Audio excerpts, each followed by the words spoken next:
భారతదేశం, ఈ భరతమాత మనది. ఈ భారతదేశంలో ఉన్న సంపద అంతా కూడా మనది అని వాళ్ళు చెప్తా ఉన్నారు. ఈ ఊరు మనది, ఈ వాడ మనది, ఈ కల్లి మనది, ఈ చెట్టు మనది, ఈ కొండ మనది, ఈ వాగు మనది, ఈ నది మనది, ఈ అడవి మనది. సమస్త భారతదేశ సంపద అంతా కూడా ఇది మనది అనేదే గణేష్ అన్నారు వెన్న ఉదయంగా మనకి చెప్పింది. ఉదయానికి తావు లేదు, ఉదయాన్ని ఎవరు తప్పలేడు. ఓ అమిత్ షా మోడీలారా, ఓ అమిత్ షా మోడీలారా, మీరు చంపినని అల్లూరు జిల్లాలో స్వతంత్ర భారతదేశంలో మన్యం పోరాటంలో, ఆదివాసీ పోరాటంలో వీర కిశోరంగా ఉన్నటువంటి ఆ అల్లూరు జిల్లాలో మీరు గణేష్ అన్న రక్తపు బిందువులని అక్కడ చిందించడం అనుకుంటున్నారు. అవి రక్త బిందువులు కాదు, అవి విప్లవ విత్తనాలవి, అవి విప్లవ విత్తనాలవి అని మనం గొంతెత్తి చాటాల్సిన అవసరం ఎంతైనా ఉన్నది. ఇక్కడ చాలా మంది ఇంతకుముందు ఎవరో మిత్రుడు నువ్వు అనుకుంటే ఇట్లా ఇంతకుముందు ఈయన ఎందుకో కానీ పోలీసులు చనిపోవద్దు, నక్సలైట్లు చనిపోవద్దు, పేద ప్రజలైనా పోలీసులు చనిపోవద్దు, పేదల కోసం పోరాటం చేస్తున్నా నక్సలైట్లు చనిపోవద్దని నువ్వే కదా అన్నది. నువ్వే అన్నది. మరి వీరిద్దరు చనిపోవద్దు, మరి ఎవరు చనిపోవాలని చెప్పు, ఎవరు చనిపోవాలని చెప్పు. అయ్యా, మాకు కొన్ని పరిమితులు ఉన్నాయి. రాజ్యం రావాలి, విప్లవం గెలవాలి, ప్రజలు భూమితోటి దున్నేవానికే భూమి కావాలి. కానీ ఈ నినాదంతో కొట్లాడుతున్న నక్సలైట్లు సావద్దు, అలాగే పోలీసులు కూడా సావద్దని ఎందుకు అంటున్నామంటే ఇక్కడ రక్తపాతం అనేది సాగద్దు. ఎందుకంటే రాజ్యాంగం ప్రకారం దొరకబట్టాలి, తీసుకురావాలి, కోర్టులో అప్పగించాలి. కానీ అక్కడ జరుగుతున్నది ఏంటంటే ఒక తూట పడంగానే కాలో చేయిరిగితే వాళ్ళని చిత్రహింసలు పెట్టి మళ్ళా చంపుతున్నారు. కాబట్టి దయచేసి అన్నలు రావద్దు, పోలీసులు రావద్దని నేను మనసారా కోరుకుంటున్నాను. కానీ ఎవరు చావాలో చెప్తలేడు, ఎవరి తప్పాలో చెప్తలేడు. ఎవరి చంపాలో గణేష్ అని నేర్పిండు మనకి, ఎవరి చంపాలో రవణ్య చెప్పిండు మనకి, ఎవరిని ఎంతమందించాలో రవణ్య చెప్పిండు మనకి, ఎవరిని భూస్థాపితం చేయాలో రవణ్య చెప్పిండు మనకి. గా సందేశమే ఇక్కడి నుంచి మనం తీసుకొని పోవాలి. ఎవరి చంపాలో చెప్పకపోతే దోపిడీని చంపాలి, అంటరానితనాన్ని చంపాలి, పెట్టుబడిదారులని చంపాలి అని చెప్పకపోతే సన్నాయి నొక్కులతోటి విప్లవాలు రావు. సన్నాయి నొక్కులతోటి ప్రజారాజ్యం రాదు. సన్నాయి నొక్కులతోటి దళితుల, ఆదివాసీల, గిరిజనుల, బౌద్ధుల రాజ్యం ఉత్తరనే రాదు. బౌద్ధుల రాజ్యం, దళితుల రాజ్యం, ఆదివాసీల రాజ్యం, గిరిజనుల రాజ్యం, పేదోల రాజ్యం అంటే అది ఉత్తరనే రాదు. అది ఉత్తరనే వస్తుందంటే నా కన్న తల్లి నాకు జన్మనిచ్చినాడు. నా తల్లి తను చనిపోతుందని తెలిసి నా బిడ్డ క్షేమంగా ఉండాలని రక్తాన్ని ఏరులై పారించి నా తల్లి నాకు జన్మనిచ్చింది. ఒక జన్మలోనే అంత త్యాగం ఉంటది. ఒక బిడ్డ త్యాగంలోనే అంత త్యాగం ఉంటది. మరి 145 కోట్ల ప్రజల బతుకులు మారాలంటే తినడానికి తిండి, కట్టడానికి బట్టలు, ఉండడానికి ఇల్లు అవి రావాలంటే మంత్రాలకు చింతకాయలు రాలవు మిత్రమా, మంత్రాలకి చింతకాయలు రాలుతాయి అనుకుంటే అది మన భ్రమ అవుతుంది, అది మన అవివేకం అవుతుంది, అది మన మూర్ఖత్వం అవుతుంది. మన కర్మ సిద్ధాంతంలోనే కొన్ని 100,000 సంవత్సరాలు మనం బతికినాం. అరే నీకెందుకు యాక్సిడెంట్ అయిందంటే, నీకెందుకు రోగం వచ్చిందంటే అది నా తలరాతని మనకు పెద్దోళ్ళు చెప్పిండు, ఆ బాంబరోళ్ళు చెప్పిండు, ఆ మనవాదులు చెప్పిండు. గదే మనం చెప్పుకుంటా పోతా ఉన్నాం. కానీ పరీక్ష ఫెయిల్ అయితే ఎందుకు ఫెయిల్ అయినామంటే నా తలరాత అంటాం, పంట పండలేదంటే అది నా తలరాత అంటాం. కానీ ఈ తలరాత రాసినోడు ఎవడు? ఈ తలరాత రాజుడు ఎవడు? ఈ తలరాత ఎవ్వరు రాయలే. తలరాత రాసినట్టుగా మనకి భ్రమలు చేస్తా ఉన్నారు. కాబట్టి ఈ దేశంలో రవీణ గణేష్ అన్న ఉదయన్న ఆశయాలు నెరవేరాలంటే మనందరం ఇక్కడి నుంచి మన ఊర్లకు పోయిన తర్వాత మనం చేయాల్సిన పని చేయలేకపోతే మనం ఉత్తగానే ఇక్కడికి వచ్చినాం, జోవాలు చెప్పినాం, ఏడ్చుకున్నాం, ఆలింగనాలు చేసుకున్నాం, మనం ముచ్చట్లు పెట్టినాం, మళ్ళా పోయినామంటే దీనివల్ల ఏమి లాభం లేదు, లక్షల రూపాయల ఖర్చు తప్ప. కాబట్టి ఇక్కడి నుంచి ఒక సందేశం తీసుకొని పోవాలి. ఇక్కడి నుంచి ఒక రకమైనటువంటి ఒక ఆదేశాన్ని, ఒక ప్రతిజ్ఞని మనం ఇక్కడి నుంచి తీసుకొని పోగలగాలి. తప్పదు, నిర్బంధాలు తప్పవు, అరెస్టులు తప్పవు, జైలు తప్పవు, లాఠీ తూటాల గాయాలు తప్పవు. చివరికి ప్రజల కోసం మరణించడం తప్పదు. ఆ మరణం లేదే, ఆ త్యాగం లేదే నూతన వ్యవస్థ రాదనేదే మనం తెలుసుకోవాలి. మనోళ్ళు చాలా మంది శాంతి శాంతి అంటా ఉన్నారు. కానీ మోడీ అభిప్రాయాలేమో ఓ ప్రజలారా, ఓ దళితులారా, ఓ ఆదివాసీలారా, ఓ బహుజనులారా, మీ శాంతి కాదు నాకు కావాల్సింది. మాకు కావాల్సిన శాంతి అదానీ అంబానీల శాంతి కావాలని వాళ్ళు మొత్తుకుంటా ఉన్నారు. మరి వాళ్ళకే శాంతి కావాలి, అదానీ అంబానీల శాంతి కావాలి.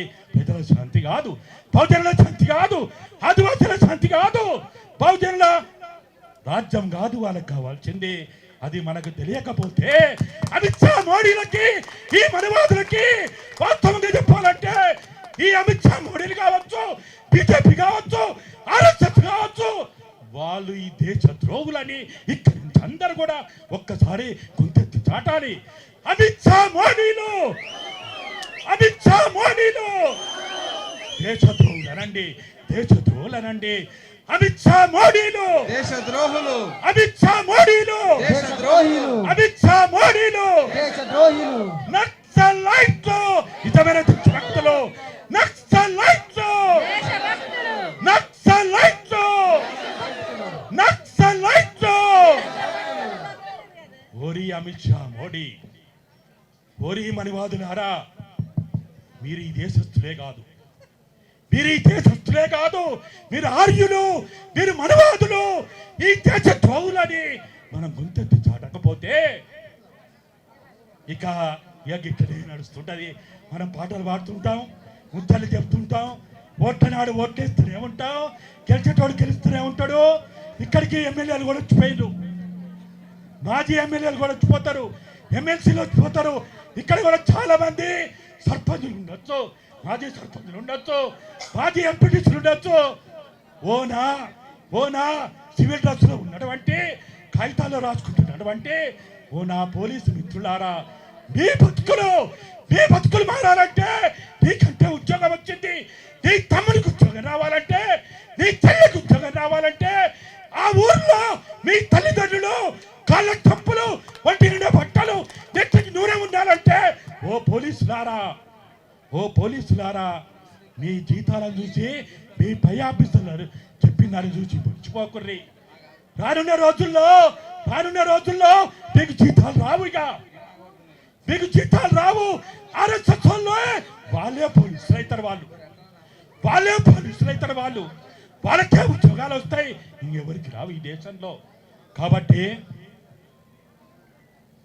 మనం అందరం కూడా ఈరోజు రవీణ గణేష్ అన్న ఆశయాలని మన గుండెల నిండా పెట్టుకోవడానికి ఇక్కడికి వచ్చినాం. పాటలు వినాలి, వద్దని కాదు. పాటలు ఈ చోతోటి వింటాం, ఈ చోతోటి పోతాయి. పాటలు ఇక్కడ వింటాం, ఇక్కడ పోతాయి. కానీ మన ఊర్లలో పోయిన తర్వాత, మన ఇళ్ళలోకి పోయిన తర్వాత, మన గ్రామాలకు పోయిన తర్వాత మనం ఏం చేయాలి? ఇక్కడ చాలా మంది అమరవీరుల కుటుంబాలు ఉన్నారు, చాలా మంది మాజీ నక్సలైట్లు ఉన్నారు. నాకైతే పొద్దు నుంచి సుమారు 200-300 మంది మాజీ నక్సలైట్లు పడ్డారు. మాజీ నక్సలైట్లారా, మనం ఏం చేయాలో నిర్ణయించుకోవాలి. పోలీసులకి, రాజ్యానికి, పాలకులకి భయపడుతూ బతుకుదామా? వాళ్ళకి భయపడుతూ బతుకుదామా? కాబట్టి ఇవాళ ఇక్కడ ఉన్న వాళ్ళకి ఇంకా వీళ్ళందరూ మళ్ళా దీంట్లో సగం మంది అయినా విప్లవం విప్లవం అని అరిస్తే ఈ పాలకులు ఉంటారా? ఈ రాష్ట్రంలో ఉన్న పట్టి సంజయ్ ఈ రాష్ట్రంలో తిరుగుతాడా?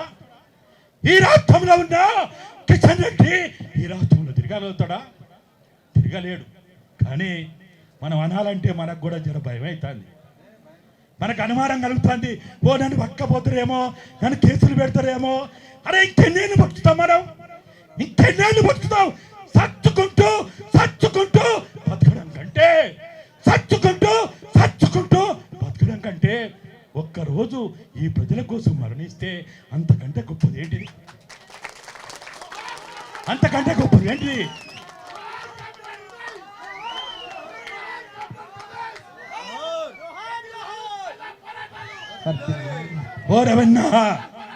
ఓరవన్నా నీవు ఈ వెలుసాల ప్రజలకి ఏం చెప్పదలుచుకున్నావు? ఓరవన్నా మీ కుటుంబ సభ్యులకి, కాజర్ల కుటుంబ సభ్యులకి, మిగిలిపోయిన అశోక్కి ఏం చెప్పదలుచుకున్నావు? ఓ రవన్నా, ఓ ఉదయన్నా, నీవు అశోక్కి ఏం చెప్పదలుచుకున్నావు? నీ కొడుకో, నీ అన్న కొడుకో నవీనికి నీవేం చెప్పదలుచుకున్నావు? నీ అన్నకి, నీ సమ్మన్నకి ఏం చెప్పదలుచుకున్నావు? నీతో ఆడిన, కబడ్డీ ఆడిన, చిన్నగోడి ఆడిన, ఈతలు కొట్టిన నీ ప్రజలకి నువ్వేం చెప్పదలుచుకున్నావు?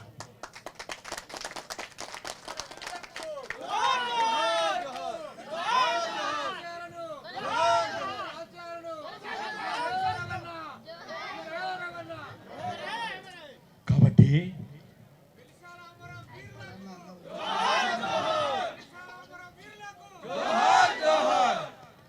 ఈరోజు ఒక్క వెలిశాల ముద్దు బిడ్డ కదా ఆయన. తెలంగాణ, ఆంధ్రప్రదేశ్, ఓరవన్నా నీ ఒడిశాకి ఏం చెప్పదలుచుకున్నావు? ఓరవన్నా నీ ఛత్తీస్గఢ్కి ఏం చెప్పదలుచుకున్నావు? ఓరవన్నా నీ మహారాష్ట్రకి ఏం చెప్పదలుచుకున్నావు? ఓరవన్నా నీ మధ్యప్రదేశ్కి ఏం చెప్పదలుచుకున్నావు? ఓరవన్నా నీ ఉద్యమ సహచరులైనటువంటి నీ కేంద్ర కమిటీ సభ్యులకి ఏం చెప్పదలుచుకున్నావు? ఓ రవన్నా నిన్ను కంటికి రెప్పలాగా కాపాడిన నీ పిఎల్జీకి ఏం చెప్పదలుచుకున్నావు అనేదే ఇవాళ అందరం ఇక్కడ మాట్లాడుకుంటా ఉన్నాం. ఇక్కడ అదే మాట్లాడుకుంటా ఉన్నాం. అది మాట్లాడుకోవడానికి వచ్చింది. రవణ చనిపోలేదు. మనందరికీ గొప్ప సందేశం ఇవ్వడానికే ఇక్కడ వేదిక మీద తనొక్కడు ఇక్కడ కూర్చున్నాడు. ఆయనే ఇంతకుముందు అశోక్ చెప్పినట్టు ఆయనే మన ముఖ్య అతిథి. ఎవరైనా ఈరోజు ఈ వేదికకి ముఖ్య అతిథి ఎవరు?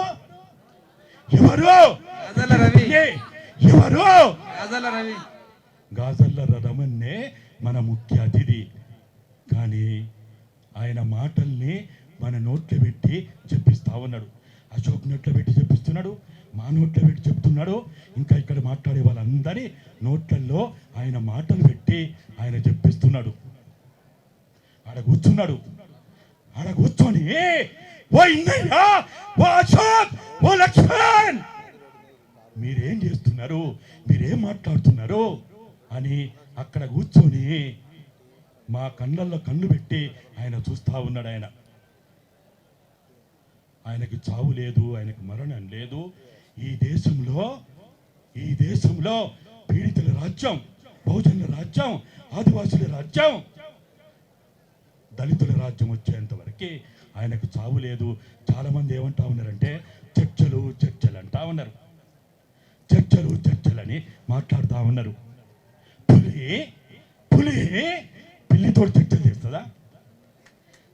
ఎక్కడన్నా పులి పిల్లితోటి చర్చలు చేస్తుందా? నువ్వేనా చూస్తావా? చేయదు. తోడేలు మేకతోటి స్నేహితం చేస్తుందా? ఎక్కడన్నా? గద్ద కోడి పిల్లతోటి ముద్దాడుతుందా? గద్ద కోడి పిల్లని ముద్దాడుతుందా? ఎక్కడ చూసిందా? మరి ఇప్పుడు కోళ్ళు ఉన్నాయో మీ అందరికి తెలియదు కానీ అది ఏం చేస్తుంది? అది వాళ్ళు గద్దలు, వాళ్ళు పులులు, వాళ్ళు వాళ్ళు తొడేలు వాళ్ళు. కాబట్టి ఈ చర్చలు వాళ్ళు పాకిస్తాన్తో చర్చలు చేసిండు, మనతో ఎందుకు చేయరంటే పాకిస్తాన్ వాడు వాళ్ళు దొంగలు కాబట్టి వీడు దొంగ కాబట్టి దొంగలు చర్చలు చేసుకుంటారు, దొంగలు చర్చలు చేసుకుంటారు. వాడొక దొంగ, వాడు ఆ దేశంలో ఆ ప్రజలకి వాడొక దొంగ, వాడొక మోసగాడు. ఈ దేశంలో వీడొక మోసగాడు, వీడొక దొంగ. కాబట్టి ఆ దొంగ ఈ దొంగ చర్చలు చేసుకుంటారు కానీ గద్ద కోడి పిల్లని ముద్దాడుతుందని ఎవడు నమ్మాడు. కాబట్టి ఈ చర్చలన్నీ కూడా ఏదో మనం మాట్లాడుకోవడానికి ఉపయోగపడేదే కానీ శాంతి ఈ దేశంలో ఎవరు శాంతి కావాలి? ఎవరు శాంతి కోసం రవణ తన జీవితాన్ని సుదీర్ఘ ప్రయాణాన్ని ఆయన కొనసాగించిండో మనందరం కూడా తెలుసుకోవాల్సిన అవసరం ఎంతైనా ఉంది. కాబట్టి దయచేసి మిమ్మల్ని అందరినీ 2 చేతులు జోడించి వేడుకునేది ఒక్కటే, మీరందరూ కూడా ఇక్కడి నుంచి అమ్మా మగవాళ్ళు అప్పుడప్పుడు మర్చిపోతాం, మాలాంటి వాళ్ళ మేము అప్పుడప్పుడు మర్చిపోతాం. తెర అక్కలారా, చెల్లెల్లారా, అవ్వలారా, తెర మాకు సోయి తెప్పండి. మీరెక్కడి మీటింగ్ పోయి ఏం నేర్చుకొని వచ్చినావు? ఓ మొగుడా, నువ్వు అక్కడి మీటింగ్ పోయి ఏం నేర్చుకొని వచ్చినావు? ఓ బిడ్డ, ఆ మీటింగ్ పోయి ఏం నేర్చుకొని వచ్చినావు? ఓ తమ్ముడా, ఓ అన్నా, ఏం నేర్చుకొని వచ్చినావని తెర అక్కలారా, అవ్వలారా, చెల్లెల్లారా మీకు 2 చేతులు జోడించి వేడుకుంటున్నా. తెర మాకు సోయి నిలబెట్టండి. రవణ ఆశయ సాధనలో మనందరం ముందుకు పోవడానికి ప్రయత్నం చేద్దామని నాకు ఈ అవకాశం ఇచ్చినటువంటి నిర్వాహకులందరికీ కూడా 2 చేతులు జోడించి ఉద్యమాభివందనాలు.